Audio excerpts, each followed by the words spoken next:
그들이 베드로와 요한이 담대하게 말함을 보고 그들을 본래 학문 없는 범인으로 알았다가 이상히 여기며 또 전에 예수와 함께 있던 줄도 알고 또 병 나은 사람이 그들과 함께 서 있는 것을 보고 비난할 말이 없는지라. 명하여 공회에서 나가라 하고 서로 의논하여 이르되 이 사람들을 어떻게 할까? 그들로 말미암아 유명한 표적 나타난 것이 예루살렘에 사는 모든 사람에게 알려졌으니 우리도 부인할 수 없는지라. 이것이 민간에 더 퍼지지 못하게 그들을 위하여 이후에는 이 이름으로 아무에게도 말하지 말게 하자 하고 그들을 불러 경고하여 도무지 예수의 이름으로 말하지도 말고 가르치도 말라 하니, 베드로와 요한이 대답하여 이르되 하나님 앞에서 너희의 말을 듣는 것이 하나님의 말씀을 듣는 것보다 옳은가 판단하라. 우리는 보고 들은 것을 말하지 아니할 수 없다 하니, 관리들이 백성들 때문에 그들을 어떻게 처벌할지 방법을 찾지 못하고 다시 위협하여 놓아주었으니 이는 모든 사람이 그 된 일을 보고 하나님께 영광을 돌림이라. 이 표적으로 병 나은 사람은 40여세나 되었더라. 아멘. 예수님은 부활 승천하신 후 또 오순절날 성령의 충만함을 받은 이후 이제 사도들에게 이제 큰 변화가 이제 나타나기 시작합니다. 오늘의 말씀의 이제 주인공인 베드로와 요한은 미문 성전 앞에서 날때부터 구걸하는 안전뱅이를 일으키는 기적을 보이게 됩니다. 또 바로 이어서 솔로몬 행각에서는 말씀의 이제 능력이 나타납니다.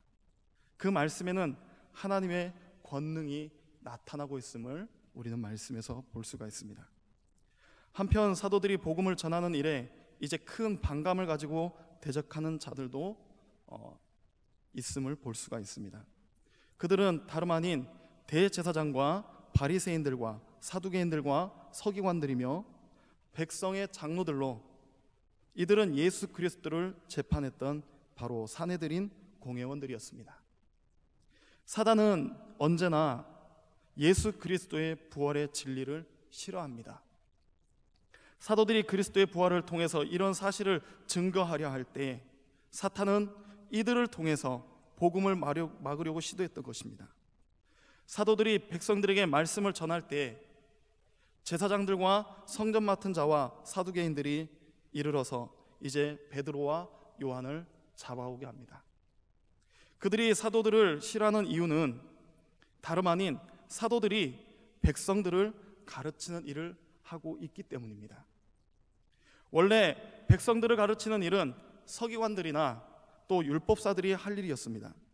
그리고 다른 또 하나의 이유는 사도들이 예수가 죽은 자 가운데서 다시 살아났다고 하는 말로 자기들에게 도전하는 것으로 여겼던 것입니다. 그런데 이 도리를 따르는 무리들은 이제 날로 번성하여 말씀해 보시면 남자만 5천에 이르게 됩니다. 이튿날 관원들과 제사장과 장로들과 서기관들이 예루살렘에 모였을 때에 이제 잡은 사도들을 공회 앞에 세우고 신문하기 시작합니다. 그들은 그들은 두 가지 사실을 질문에 초점을 두어서 이제 재판을 시작하게 됩니다. 그들의 첫 신문은 이것입니다. 너희가 무슨 권세로 이 일을 하느냐? 그들이 이런 질문을 한 것은 나면서부터 안전뱅이 된 사람을 일으킨 사건을 말하고 있는 것이죠. 공회는 사도들의 이러한 권세를 마귀의 권세와 연결시켜 매도하려는 음모를 가지고 이제 그러한 신문을 시작하게 된 것입니다. 그래서 그들은 이런 일을 누구의 이름으로 행하느냐는 것이죠. 그들의 괴계는 예수님이 살아 생전에도 그랬듯이 사도들의 입에서 이런 일이 예수의 입으로 행한다는 사실을 자백받기 위해 직설적으로 이 질문을 던진 것입니다. 예수님은 이미 정죄를 받아서 십자가의 형틀에 못 박혀 죽었기 때문에 사도들이 이 이름으로 이적을 행하는 일은 필경 잘못된 일이라는 사실을 밝히고 이 같은 가르침이나 교훈으로 민심을 소욕해 하는 일에 대해서 법적으로 처벌하라는 음모를 가지고 이 베드로와 요한을 이제 신문하게 된 것입니다. 그런데 오늘 본문의 13절 말씀의 첫머리에 보면 베드로와 요한은 이렇게 말하였다고 합니다. 담대하게 말하였다. 이것은 과감성의 표현인데요, 이것은 자신들이 믿고 행한 것에 대한 확실함에 기탄 없이 말하고 있는 것을 보여주고 있는 것입니다. 이 시간 본문의 말씀을 우리가 교훈을 받고 또 교훈을 받고자 하는 것 역시 담대함입니다. 말씀을 통해 예루살렘의 통치자들인 관원과 장로 또 서기관과 대제사장 앞에 이렇게 선 베드로와 요한의 담대한 증거가 어디서 오는지를 그 본을 따르는 성도가 되시기 바랍니다. 첫 번째로 보면 그리스도로부터 오는 담대함은 주를 믿는 믿음으로부터 온다는 것입니다. 말씀의 종교 지도자들은 다음과 같은 큰 충격을 받고 있었습니다. 그 말씀이 13절과 14절 말씀입니다. 말씀을 보시면 그들이 베드로와 요한이 담대하게 말함을 보고 그들을 본래 학문 없는 범인으로 알았다가 이상히 여겨 또 전에 예수와 함께 있던 줄도 알고 또 병나은 사람이 그들과 함께 서 있는 것을 보고 비난할 말이 없는지라.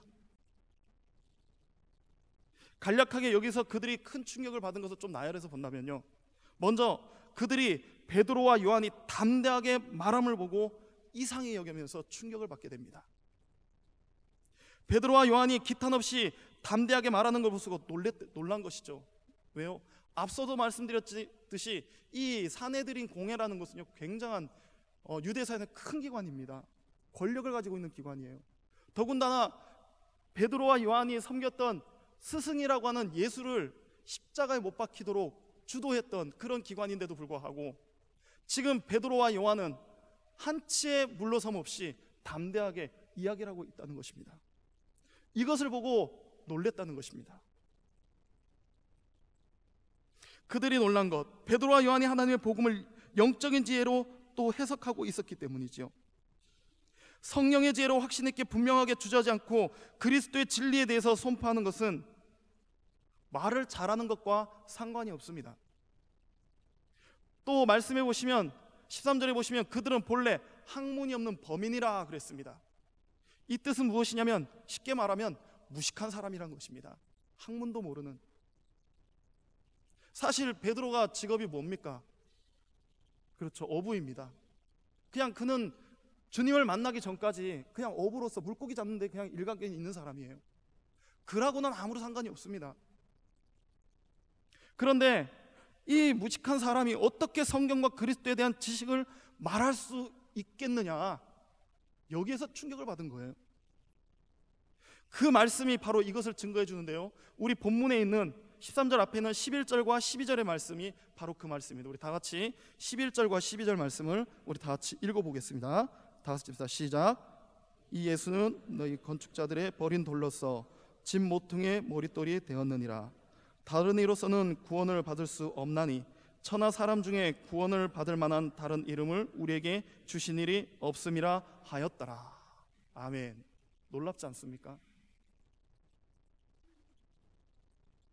이들은 이 베드로와 요한이 이렇게 정말 뛰어난 하나님의 말씀을 증거할 수 있는 이유는 바로 성령을 받았기 때문에 예수 그리스도가 모퉁이 돌이라고 말하고 예수 그리스도가 이 사람을 살렸다고 말한 것입니다. 예수 그리스도 외에는 구원이 없다는 엄청난 도전의 메시지를 외쳤던 것이죠.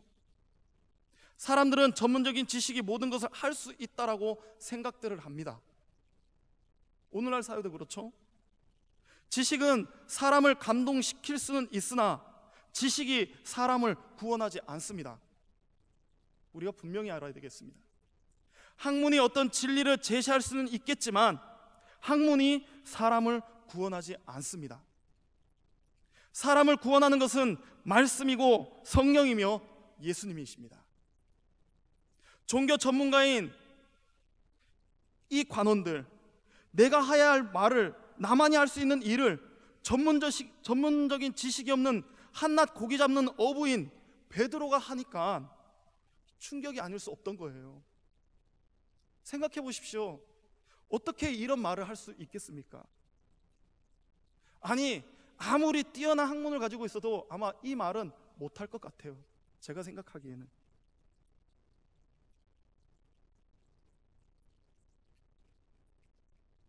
유대 관원들은 학문의 능력을 알았으나 중요한 것, 성령의 능력은 몰랐습니다. 세상적인 학문과 지식도 갖게 되어야 하지만 그러나 성령의 능력을 받을 수 있어야 됩니다. 우리도 이 땅의 지식보다 어떤 지식이요? 하늘의 지식, 육신의 지식보다 영적인 지식, 세상의 법보다 하나님의 법을 더 잘 알 수 있고 체험하게 되기를 바랍니다. 또 하나 놀란 것이 있지요. 이 베드로와 요한이 누구의 제자입니까? 예수님의 제자입니다. 예, 그렇습니다. 전에 예수와 함께 있던 줄 알고 있었던 것이죠. 이것이 바로 이 관원들에게 충격적이었던 거예요. 모르는 사람에게는 거짓말할 수가 있습니다. 얼마든지 할 수 있습니다. 모르는 사람에겐. 그러나 아는 사람에겐 거짓말을 할 수가 없어요. 이 사람들은 예수님을 너무나 잘 알고 있었습니다. 이 사람들이 할 말이 없었던 것은 제자들이 예수님이 누구인지 또 그 누구보다도 잘 알고 있었기 때문에 이 관원들은 베드로와 요한을 잡아놓고 더 이상 할 말이 없었던 거예요. 그리고 이들이 또 놀랬던 건 한 가지는 병 나은 사람이 그들과 함께 서 있는 것을 보고 비난할 말이 없었다는 것입니다. 안진뱅이로 있다가 나은 사람이 지금 이 공회에 같이 있는 거예요. 그리고 그 자리에 같이 있다는 사실보다 더 강력한 증거가 어디에 있겠습니까? 변명도 부인할 수도 없고, 왜 많은 그리스도인들이 그리스도를 증거하지 못하며 능력 있는 삶을 살지 못하는가? 우리는 이 베드로와 요한을 통해서 우리 먼저 우리의 자신의 삶을 그리고 신앙을 살펴볼 수 있어야 됩니다. 저와 여러분들이 예수님을 믿고 예수님의 능력을 압니다. 그러나 우리는 이게 나타나지 않아요. 그것은 먼저 예수님을 우리 머리에만 가둬놓고 있기 때문입니다. 그리고 예수님을 아는 것이 단순히 지식에만 국한되어 있기 때문이지요. 물론 어떤 사람은 가슴이까지 차오른 사람도 있어요. 그러나 이렇게 분명한 간증이 있다는 것은 분명한 삶이 있다는 것이죠. 여러분의 신앙이 삶에까지 간증될 수 있는 신앙이 되기를 바랍니다. 예수가 구원이란 사실을 삶의 일부분이요 체험이요 변할 수 없는 간증이 되기를 바랍니다. 이러한 영적인 능력과 복음의 능력을 보여주는 베드로와 요한이 지금 이것을 보여주고 있는 거예요. 이런 확신 앞에 종교 지도자들은 큰 충격과 그리고 큰 고민에 빠져버리게 됐습니다. 우리가 좀 더 깊게 한번 생각해 보겠습니다. 오늘날 우리들은 어떻게 하면 잘 사느냐, 여기에 우리의 관심과 초점이 있지요. 어떻게 하면 바르게 사느냐 하는 점에 대해서는 그냥 거리가 멉니다. 많은 그리스도인들이 무기력하게 살아가고 있는 원인이 바로 여기에 있는 것입니다. 어떻게 하면 잘 사느냐에 집착하다 보니까 어떻게 하면 바르게 사느냐를 잃어버린 거예요. 어떻게 하면 잘 사느냐, 여기에 집착하게 되면 약해지고요 비굴하게 변해버립니다. 왜요? 잘 살기 위한 것이라면 수단과 방법을 가리지 않고 어떻게든 만들어내는 게 사람의 모습이기 때문이죠. 남들에게 굽실거리기도 되고 권력에 아부하게도 되고 물질의 노예가 되기도 합니다. 이 잘 살기 위해서. 그러나 그리스도인들의 삶은 진리에 기초하여 올바르게 살고 참되게 사는 것임을 우리는 잊어서는 안 될 것입니다. 진리와 함께 사는 사람은 바르게 살 수 있는 힘을 갖게 되기 때문에 진정으로 강해질 수 있는 것입니다. 세상에는 인간을 잘 살게 하는 세상에서 말하는, 흔히들 세상에서 말하는 것입니다. 오해하지 마시고요. 진리들이 참 많습니다. 자연과학의 진리, 또 사상적인 진리가 그것이죠. 자연과학의 모든 진리는 인간의 노력에 따라서, 즉 인간이 발견하거나 발명해서 이루어지는 진리를 이야기를 합니다. 여기에 비해서 사상적인 진리는 인간이 투쟁하고 인간이 쟁취해서 얻어지는 진리를 또 말을 해요. 자연과학의 진리로 인해서 인간의 생활은 점점 향상되었고 또 편리해졌고, 또 사상적인 진리로 인해서 인류 역사의 모든 제도는 가면 갈수록 개선이 돼갑니다. 그러나 이러한 진리들이 인간의 삶을 질적으로 변화시켜주지 못합니다. 이러한 진리들은 인간의 노력과 인간의 투쟁에 의해서 형성되어지는 진리들이기 때문에 그러한 진리를 이루어 나간 인간 자체는 쉽게 죄악에 놓이게 될 경향이 있고요, 또한 이러한 진리들은 금방 악용될 가능성이 많기 때문입니다. 그러나 인간에 의해서 발견되거나 발명되거나 쟁취되어지는 진리가 아닌 하나님께서 인간을 사랑하셔서 인간에게 주신 절대적인 진리가 있습니다.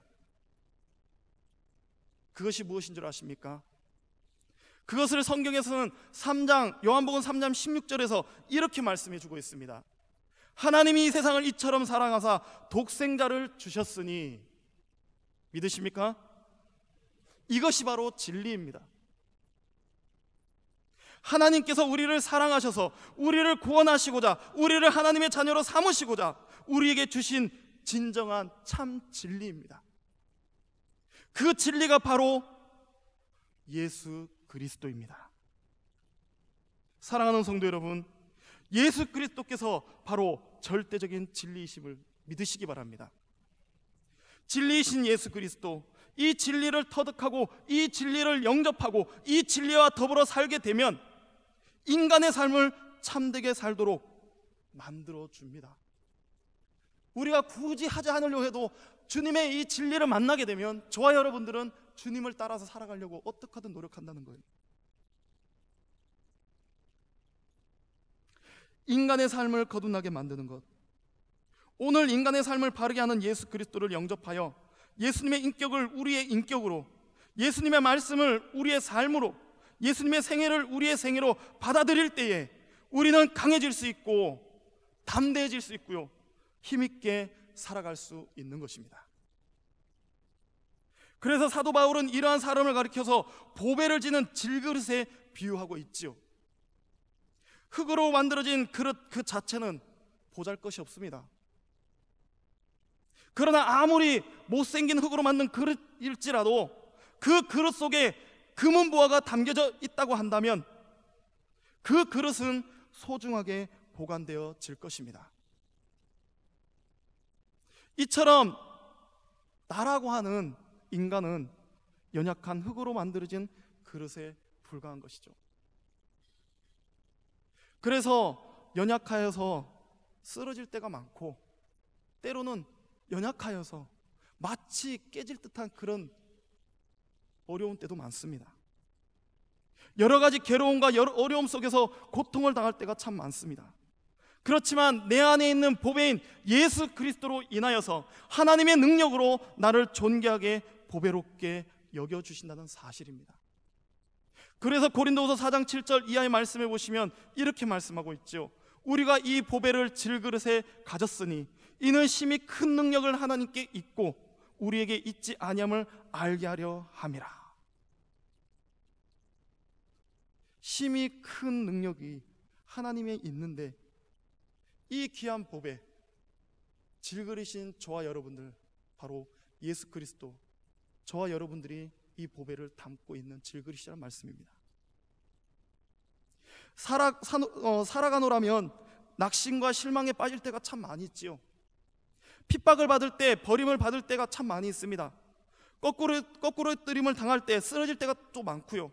그러나 진리이신 예수 그리스도를 붙잡고 바르게 살려고 할 때에 하나님께서 저와 여러분들의 삶을 책임져 주심을 믿으시기 바랍니다. 하나님께서 나의 삶 속에 역사하시기 때문에 사망으로 우겨쌈을 당하여도 쌓이지 아니하고, 답답한 일이 당하여도 낙심하지 아니하고, 핍박을 받아도 버림받지 아니하고, 거꾸리 뜨림을 당하여도 망하지 아니하는 것이 하나님의 약속의 말씀입니다. 바로 이 보배로운 진리이신 예수 그리스도를 지금 베드로와 요한이 지니고 있기 때문에 그들은 그토록 위풍당당한 유대 지도자들을 당황하게 할 만큼 강하고 담대하게 설 수 있었던 것입니다. 이것을 좀 더 우리가 구체적으로 좀 더 우리가 더 표현해 본다면 그것은 바로 그리스도의 능력입니다. 능력. 그리스도의 능력. 19세기의 영적 지도자였던 헨리 드로무드라는 사람이 있었습니다. 이 사람이 아주 유명한 말을 남겼는데요. 날마다 10분만 그리스도와 동행하고 2분만 더 당신의 눈으로 그리스도를 바라보라. 그리하면 그날의 생활은 완전히 변화를 일으킬 것이다. 이렇게 말하였습니다. 시간을 내어 그리스도께서 하신 일, 그가 하신 말씀을 생각하라는 것입니다. 그가 병을 고치신 것과 그가 어떻게 악한 행위를 거절하시고 무거운 짐을 벗겨주셨는가를 늘 생각하라는 말씀이에요. 아침에 일어날 때, 일할 때 이 모든 일을 생각할 수 있어야 된다는 것입니다. 그리고 저녁에 자리에 누울 때도 그리스도께서 하신 이 모든 일을 기억해야 하고 감사하라는 뜻에서 이 귀한 말을 남겼던 것입니다. 사실 이것은 매우 간단한 계획이에요. 그러나 이것을 쉬지 않고 반복하는 사람은 분명히 그 생활이 변화되고 자신과 가정에 변화를 일으킬 것이며 진정으로 그리스도의 능력이 나타나는 삶을 살게 됨을 믿으시기 바랍니다. 두 번째로 그리스도로부터 오는 담대함은 우리를 변화시켜 줍니다. 19절과 20절의 말씀인데요, 하나님 앞에서 너희의 말을 듣는 것이 하나님의 말씀을 듣는 것보다 옳은가 판단하라. 우리는 보고 들은 것을 말하지 아니할 수 없다 하니. 지금 베드로와 요한은 공회 앞에 서 있다고 그랬습니다. 이 공회는 그 유명한 산헤드린 공회로 간략하게 말씀드린다면 구약시대 때부터 예루살렘 멸망 때까지 존속한 유대인들의 최고의 재판기관이었습니다. 여기에는 의장인 대제사장인 한 명과 바리새인 서기관 신분의 약 70명의 회원으로 구성되어 있습니다. 굉장히 많은 숫자죠. 이들의 임무는 주로 모세의 율법과 장로들의 전승을 수호하고요, 또 이를 어기는 자를 치리하고 계도하는 것이었고, 백성들의 민사 문제를 치리하는 권한도 아울러 갖고 있었습니다. 그리고 좀 더 한 가지를 말한다면 원래는 사형도 집행할 수 있었던 기관이 이 산헤드린 공회예요. 그러나 이스라엘 백성들 당시에는 로마의 속국으로 있었기 때문에 이 사형만큼은 로마의 법을 따랐었습니다. 그래서 산헤드린이라는 인물은 백성들이 하나님 앞에서 종교적으로 사회적으로 바른 생활을 하도록 지도하는 것이었습니다. 그럼에도 불구하고 그들은 형식적 율법주의에 사로잡혀서 오히려 가진 술수를 부려서 결국 율법을 완전케 하러 오신 예수를 죽였고요, 그 권력이 얼마나 대단한 것인지 우리에게 잘 짐작해 볼 수 있게 해주고 있습니다.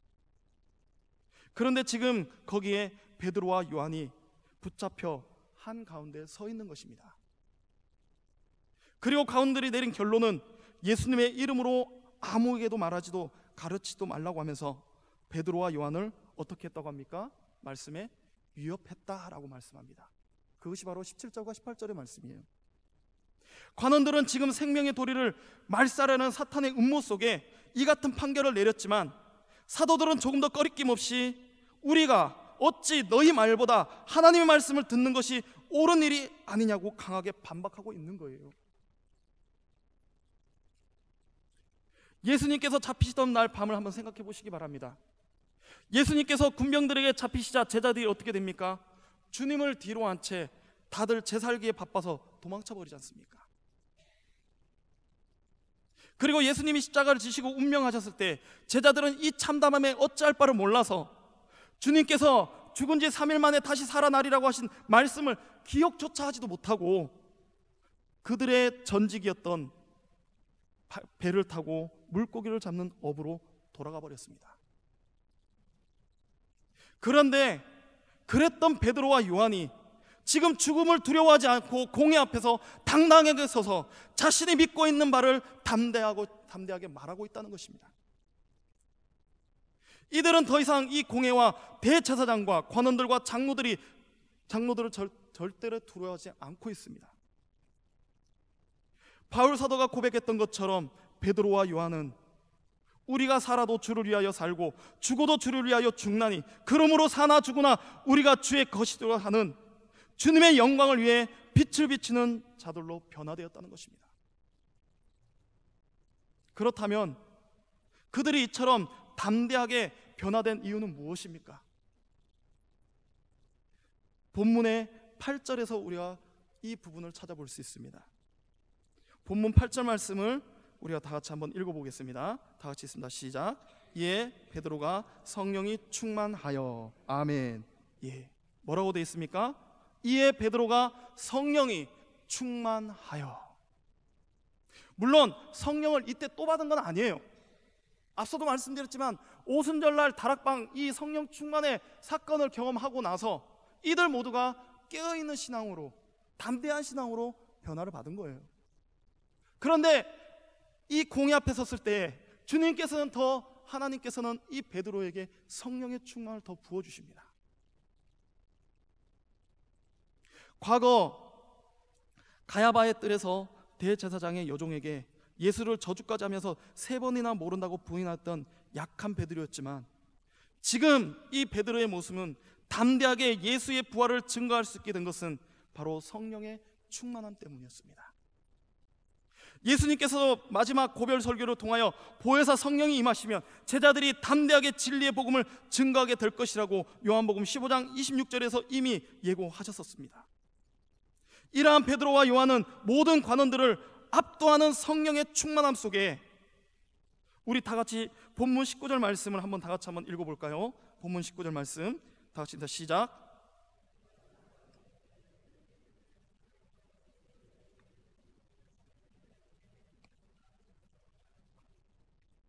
아멘.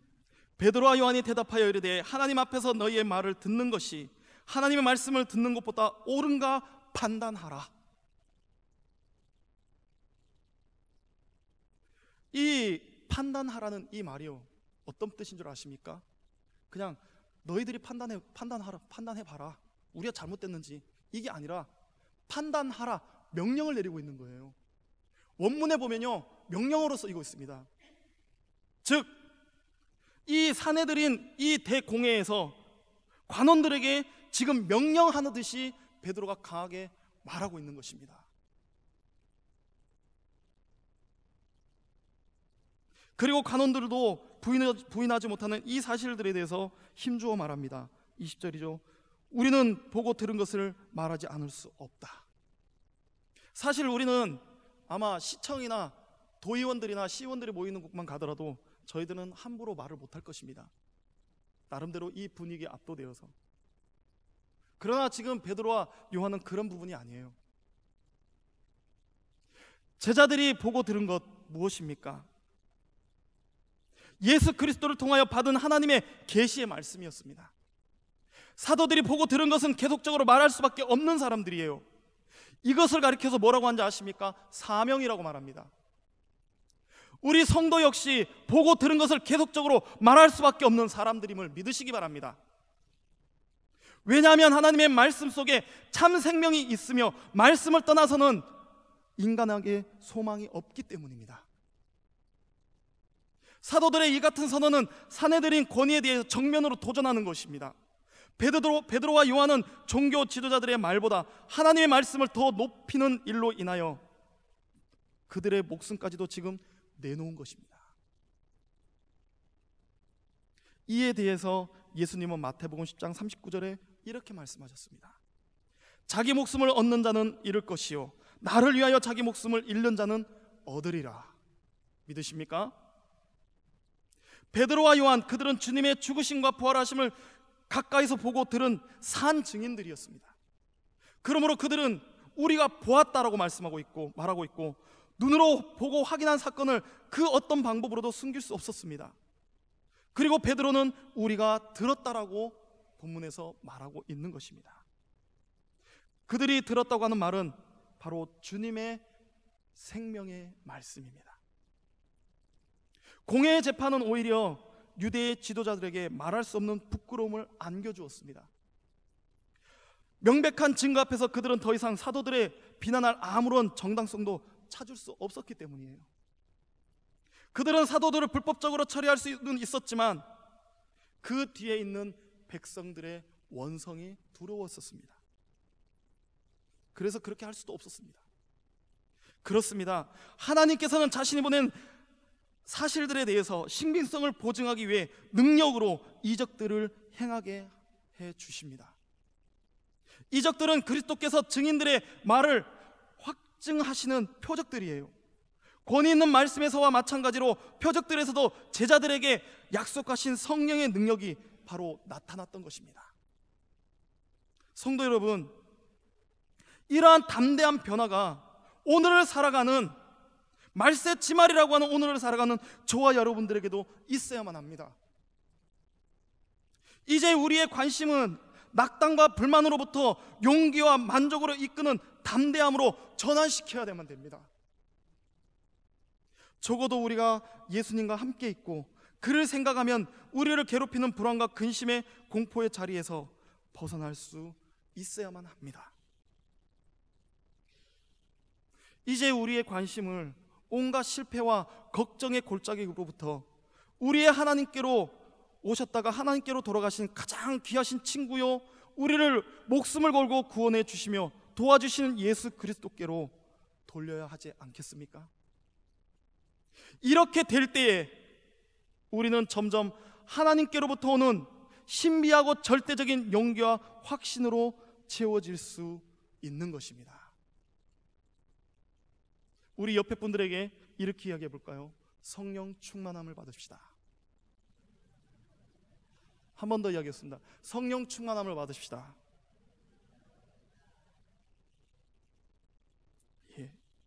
그런데 오늘을 살아가는 우리는 성령의 충만함을 하나님이 주시는 복의 개념으로 받아들이고 있다는 것이 문제입니다. 성령의 충만함을 받기만 하면 신앙은 자동적으로 뜨거워질 것이고 나의 삶과 가정은, 그리고 우리 자녀나 내 앞길은 하나님이 주시는 형통함의 복으로 나타날 것으로 착각하며 그렇게 살아가고 있는 것이 저와 여러분들의 모습이에요. 그러나 성도 여러분, 성령 충만은 복 자체가 목적이 아닙니다. 선교적 상황과 복음을 담대히 전하기 위해 주님의 담대히 증가하는 증거자로 되기 위한 조건으로 하나님께서 성령의 수요자가 되셔서 우리에게 주신다는 것을 바로 아시기 바랍니다. 그래서 사도행전 1장 8절에 무엇이라고 말씀합니까? 성령을 주시는 이유가 바로 여기에 있는 거예요. 오직 성령이 너희에게 임하시면 너희가 권능을 받고 예루살렘과 온 유대와 사마리아와 땅끝까지 이르러 누구의 증인이요? 내 증인. 내라는 것이 누굽니까? 예수 그리스도의 증인이에요. 그렇기 때문에 성령을 충만함이 받는 것이 복이 아니에요. 우리 너무 이거 복에다 너무 가까이 붙여놨어요. 성령 충만함을. 하나님께서 성령 충만을 주신 이유는 어떤 이유요? 예수 그리스도를 증거하라는 거예요. 증거하라는 거예요. 저와 여러분들이 날마다 성령 충만해야 되는 이유가 뭡니까? 너희는 세상의 소금이요 빛이라고 말씀하셨어요. 그러면 세상의 빛과 소금이 되려면 본받는 삶이 돼야 돼요. 안 믿는 사람들에게. 그러나 저와 여러분들이 그냥 내 의지대로 됩니까? 안 됩니다. 우리들도 모순점을 가지고 있어요. 그러면 우리가 누구의 지배를 받아야 돼요? 성령의 지배를 받아야 됩니다. 성령을 통해서 그의 권능으로 우리가 예수 그리스도를 증거할 수 있어야만 되는 것입니다. 이것이 성령을 주신 목적이에요. 그런데 우리는 성령을 주시는 목적을 복의 개념으로 받아들이고 있습니다. 그러다 보니 능력이 나올래야 나올 수가 없지요.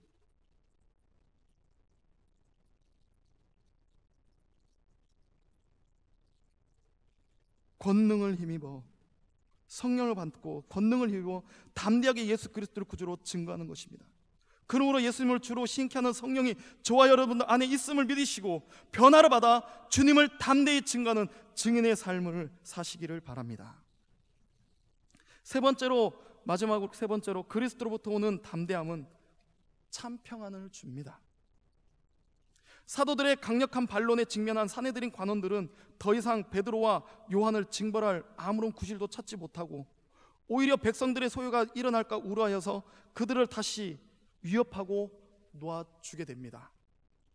그게 21절 말씀이죠. 관리들이 백성들 때문에 그들을 어떻게 처벌할지 방법을 찾지 못하고 다시 위협하여 놓아주었으니.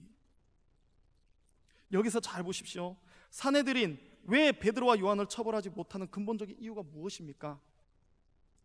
21절 말씀 보시면 모든 사람이 그 된 일을 보고 하나님께 영광을 돌리고 있었기 때문이었습니다. 하나님의 역사는요, 우리 인간으로는요 가히 측량할 수 없습니다. 감당할 수 없습니다. 이 산헤드린 공회 이 관원들은요, 이 하나님의 역사 앞에 압도돼 버린 거예요. 40여 년 동안 한 번도 걸어본 적이 없는 안진뱅이는 성전 문에서 날마다 구걸하는 사람으로 미문 성전을 출입하는 모든 사람들은 다 아는 사람이었습니다.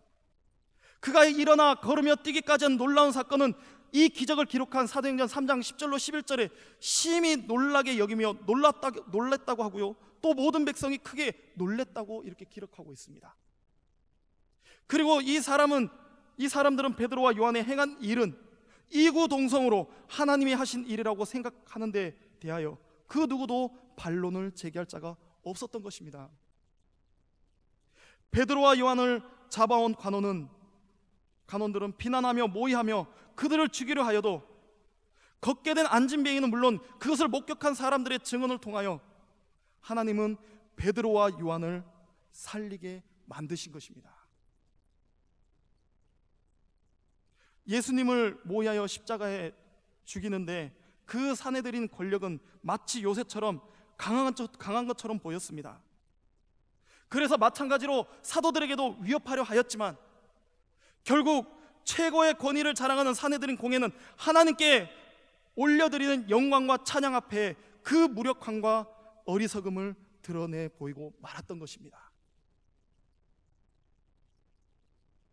하나님께서 이렇게 평안하게 해주시는데 못할 게 무엇이 있겠습니까? 그렇습니다. 그리스도로부터 오는 담대함은 어떤 악조건의 환경에서도 평안함을 주는 것입니다. 본문 21절의 말씀을 보시면 위협이란 단어가 나옵니다. 다시 위협하였다는 것은 쭉 올라가면 17절에 위협한 것보다 더 강하게 베드로와 요한을 위협하였음을 말해주고 있는 겁니다. 공회의 관원들은 예수의 이름이라는 말을 경멸적인 표현으로 보았었습니다. 즉 비천한 갈릴리 사람 예수의 이름을 말하고 가르치는 것은 옳지 못하고 어리석은 일로 보았기 때문에 나아가 이것은 용서받지 못하는 일로 그들은 보고 그렇게 결단을 내렸던 것입니다. 그러나 그들이 멸시하시는 우리 주 예수님의 이름은 생명을 얻게 하는 존귀한 이름입니다. 평안을 주는 존귀한 이름입니다. 구원을 받는 하나님의 백성은 무슨 일을 하든지 다 예수의 이름으로 하고 그를 힘입어 하나님께 감사하는 삶을 살아야 되는 이유가 바로 여기에 있는 것입니다. 절대적 진리를 인간의 힘으로 막아보려 했던 산헤드린 공회의 사람들의 시도는 담대한 신앙 앞에 무기력하기만 하였고 오히려 살아계신 하나님께 돌리는 영광과 함께 주님은 베드로와 요한에게 더욱더 힘을 내어 담대함으로 복음을 전할 수 있도록 천평안을 허락해 주신 것입니다. 그래서 예수님은 마태복음 11장 28절에 이렇게 말씀하셨던 겁니다. 수고하고 무거운 짐진 자들아 다 내게로 오라. 내가 너희를 쉬게 하리라. 그리스도와 동행하는 일을 감당하는 사람에게 일어난 또 하나의 변화, 그리스도 예수로 말미암아 마음과 육신이 편히 쉼을 얻는 데서 오는 평안인 것을 믿으시기 바랍니다. 하나님이 우리 안에 계시고 우리와 함께 일하신다고 믿는 것은 그리스도께서 우리에게 믿음을 가르쳐 주신 것처럼 우리의 마음에 진정한 평화를 일으켜 주심을 거듭 믿으시기 바랍니다. 사랑하는 성도 여러분, 진리 안에서 강하고 담대하며 죄악과 대전해야 할 우리가 왜 이리 약하며 두려움으로 마치 의심의 골짜기에 빠져 허덕이며 살아가게 되는 이유가 무엇입니까? 그 이유가 무엇이라고 생각하십니까? 그것은 우리가 주님의 담대함을 잃었기 때문입니다. 주님께서는 현재형으로 우리 가운데 계심을 믿을 때 우리는 담대함의 확신을 거하게 된다고 그랬습니다. 그러한 점에서 오늘 본문에서 살아계신 그리스도로 말미암아 담대한 믿음을 소유한 베드로와 요한을 통하여 변화시키고 넉넉하게 채우시는 그리스도의 담대함을 지금 이 시간 이 말씀을 통해서 주님은 저와 여러분들에게 발견케 하고 계시는 것입니다. 우리가 무슨 일을 당할 때든지 꼭 없어서는 안 될 것이 있습니다. 그것이 무엇인지 아십니까? 바로 주님을 의지할 수 나오는 담대함입니다. 담대함입니다. 이 모든 것은 우리에게 담대함이 있느냐 없느냐에 따라서 좌지우지되는 것이죠. 그리스도 예수 안에는 하나님의 모든 자원은 우리를 인도하기에 충분합니다. 우리의 부족을 채워주기에 넉넉합니다. 우리에게 용기를 일으켜 주기에 부족함이 없습니다. 부활하시고 살아계신 주님을 의뢰하는 믿음은 진실로 끊임없는 용기와 확신의 근거인 담대함에 있는 것임을 잊어서는 안 되는 것입니다. 끝으로 예수님은 요한복음 16장 33절에 이렇게 말씀하셨습니다. 이것을 너에게 이르는 것은 너희로 내 안에서 평안을 누리게 하려 함이라. 세상에서 너희가 환난을 당하나 담대하라. 내가 세상을 이기었노라. 담대하라. 내가 세상을 이기었노라. 믿으십니까? 우리 주 예수 그리스도로부터 오는 담대함으로 주님을 힘있게 믿으시고 어떤 상황에서도 성령 충만하여 담대하게 주저함 없이 부끄러움 없이 주님을 증거하시기 바랍니다. 그 담대함으로 참 평안을 얻으며 예수 그리스도의 증인들이 되시기를 주님의 이름으로 축원합니다.